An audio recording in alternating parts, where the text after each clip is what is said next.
రాష్ట్రంలో social media పోస్టులు పెడుతున్నారని దాదాపు 600 మందికి పైగా కేసులు పెట్టి 147 మందిని గనక అరెస్టులు చేయటం జరిగింది. ప్రభుత్వానికి వ్యతిరేకంగా ఎవ్వరు మాట్లాడినా ఉపేక్షించే పరిస్థితి ఈ రాష్ట్రంలో పోయింది.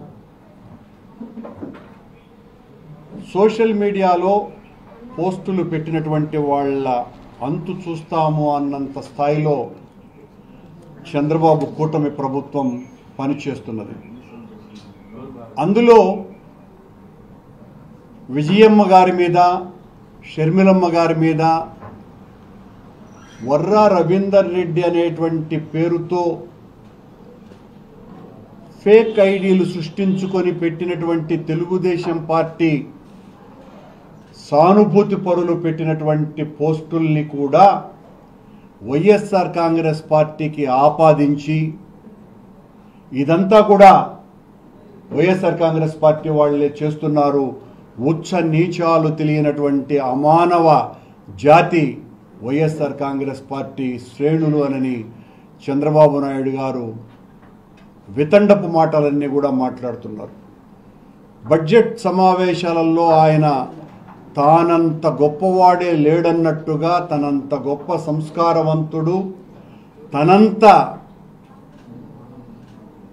సంస్కరణవాది ప్రపంచంలోని ఎవరూ లేరని, అభివృద్ధికి తానే ఆద్యుడని, తన బుర్రలో అనేక రకమైనటువంటి ఆలోచనలు ఉన్నాయి, రాష్ట్రంలో ఆదాయం లేకపోయినా అప్పులమయమైపోయినా నా ఆలోచనలతో రాష్ట్రాన్ని దూసుకు వెళ్ళేటట్టు చేస్తాను అని మాయమాటలన్నీ కూడా చాలా ఉత్తర ప్రగల్భాలు పలుకుతున్నారు.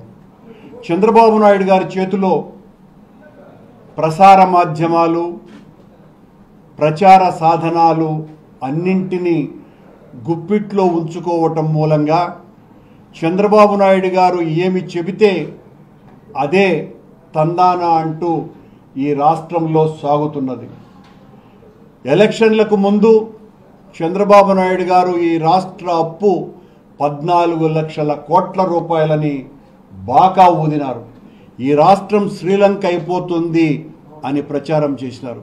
ఆయన ప్రచారం మొదలు పెట్టంగానే మరుసటి రోజు ఈనాడు పత్రికల్లో పతాక శీర్షికలతో ఈనాడు ఆంధ్ర రాష్ట్రం శ్రీలంకగా మారబోతోంది అని ప్రచారం.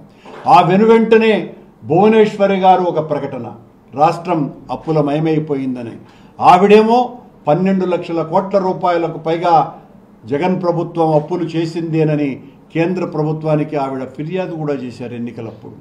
నిన్న జరిగినటువంటి బడ్జెట్ సమావేశాలలో రాష్ట్ర ఆర్థిక మంత్రి బడ్జెట్ అప్పులు 6,76,000 కోట్ల రూపాయలు అని తేల్చి చెప్పినారు. నిన్న చంద్రబాబు నాయుడు గారే తన ప్రసంగంలో 9,76,000 కోట్ల రూపాయలుగా దాన్ని ప్రకటించినారు. మరి 12 లక్షల కోట్ల రూపాయల అప్పుల గురించి ఏమన్నారా? 14 లక్షలని మీరు బాకాలు ఊది ఆ రోజున ఎవరో ఒక ఆర్థిక శాస్త్రవేత్త అని పేరున్నటువంటి వ్యక్తిని తీసుకొని వచ్చి చాలా ప్రముఖంగా పత్రికా సమావేశాలు ఏర్పాటు చేసి ఈ రాష్ట్రం కుదేలైపోతున్నది, ఈ రాష్ట్రం అప్పులమయమైపోయి సర్వనాశనానికి దారి తీస్తోంది అని మీరు చెప్పినటువంటి మాటల సారాంశం ఈరోజు